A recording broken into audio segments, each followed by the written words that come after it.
Aku kena tahan dengan JPJ. Tadi ada roadblock. So bila sampai dekat dengan roadblock tu, aku turunlah tingkap macam biasa lah kan. Okay, saya encik, dia pun minta IC. Aku pun bagilah IC. Bila aku bagi IC tu, sila ke tepi Aku macam, aku kena ke tepi. Tak apalah, layan je dah kan. Bukan ada buat salah apa-apa pun.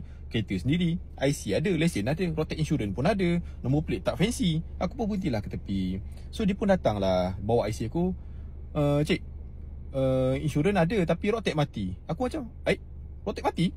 Saya baru je renew bulan 7 hari tu kan, tengah tahun hari tu. Aku macam, tak ada. Lepas tu dia pun tunjuklah dalam apps dia tu, ni cik, tamat tempoh ni, insurans ada lagi sampai tahun depan. Aku macam, alamak, aku rasa aku baru je renew. Ingatkan dah renew 2 setahun. Rupanya salah satu je. Aku terlepas pandang lah benda-benda macam tu. Sebab aku fikir sekali renew tu untuk kedua-dua kan. Sebab aku rasa aku bayar untuk dua-dua. Lepas tu aku macam, terpaksa lah garu kepala yang tak kata ni kan. Sebab tak expect benda-benda macam ni. Ingatkan dia nak tegur benda lain, tapi padahal tak ada pun benda lain tu. Aku macam, lepas tu dia pun kata macam ni lah, tak apalah cik, buka apps JPJ tu, beli sekarang. Saya tunggu. Sementara tu dia pergilah buat kerja dekat belakang tu kan. Aku pun belilah, buka apps tu. Okey, dah bayar. Tiba-tiba dah habis bayar tu, return to merchant, payment fail. Duit dah tolak ni. Aku macam, apa benda pula lah apps ni buat masa ni. Aku ni dah nak terkencing. Aduh. Lepas tu aku punya tunggu 5 minit tak okey. Dia pun datang. Kau nak cik, settle dah? Aku kata, tak lagi cik, tengah loading ni. Dia pun sambung buat kerja dia. Aku tunggu lah 15 minit, barulah settle, barulah okey, kuat kuasa. Aku pun turun kereta, pergi kat pegawai tu kan, ke anggota.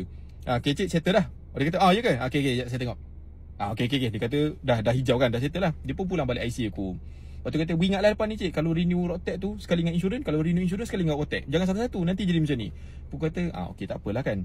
So nampaklah dia ada ruang budi bicara kat situ. Kalau dia nak saman aku on the spot, aku redha je lah. Dah benda memang kita salah kan. Tak ada nak aku nak melawan ke apa. Dia approach aku pun dengan penuh budi bicara, profesional, cakap pun elok-elok kan. So aku pun tak apalah kan. And dia bagi budi bicara macam tu, kita hargailah. Aku pun cakap lah terima kasih kat dia. Dan aku masuk kereta. Polis ke JPJ ni ramai yang baik sebenarnya. Tapi itulah, yang baik-baik ni tak masuk berita. Dia orang buat kerja diam-diam je. Yang masuk berita tu yang perangai yang tak elok. Jadi bila masyarakat tengok, asal ada cerita macam ni je polis, asal ada kes macam ni je JPJ. Padahal yang baik tu ramai yang buat kerja dengan penuh integriti, sopan santun, profesional. Cuma yelah, ada sebilangan orang kata apa, bad apples dalam agensi tu, memberi nama buruk kepada semua orang. Padahal tak pun. Tak pasal-pasal. Okay, tu sahaja. Bye.